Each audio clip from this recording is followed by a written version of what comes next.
express your solidarity and sympathy for what happened. Yeah.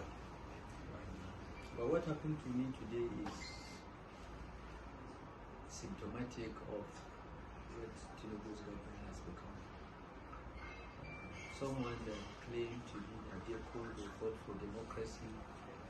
They only fought it with their mouth, but they don't have the courage or integrity to practice it. Yeah. President Buhari, who was a military man that became a Democrat, did not go around arresting opposition leaders or even being unfair to opposition parties in any way. We were there, we were very close to him, and we used to complain that he treated us and the PDP governors the same. Yes. But he always reminded us that that's what he is required to do.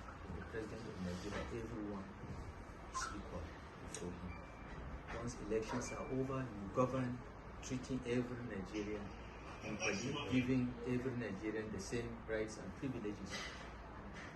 The Tinubu government doesn't seem to know that or understand that. They have forgotten that part of their oath of office.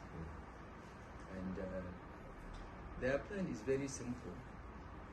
They want to ensure that there is no serious opposition party standing by 2027, so that they will win by default. They know that Nigerians will not vote for them. Yes. But if there is no other party for Nigerians to vote for, then they have won. Yes. So that is the plan. That is how the security and anti-corruption agencies are being used to scare governors and other senior politicians into moving to APC.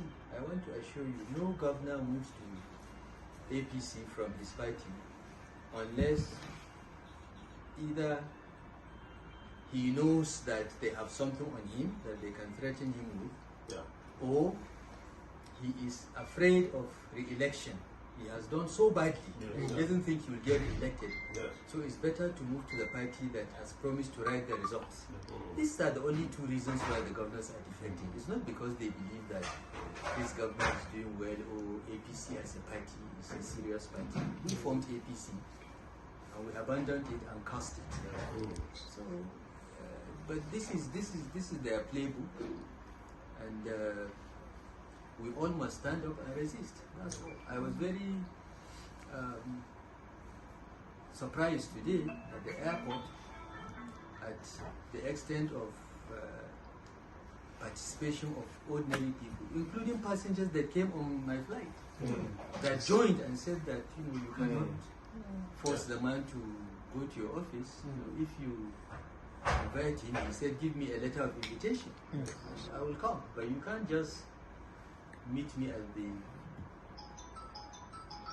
and tell me that you are invited. I have to go to your office. I don't have to. And I told the man there that not even the president can tell me I have to. It's a free country. I don't have to. Give me a letter of invitation.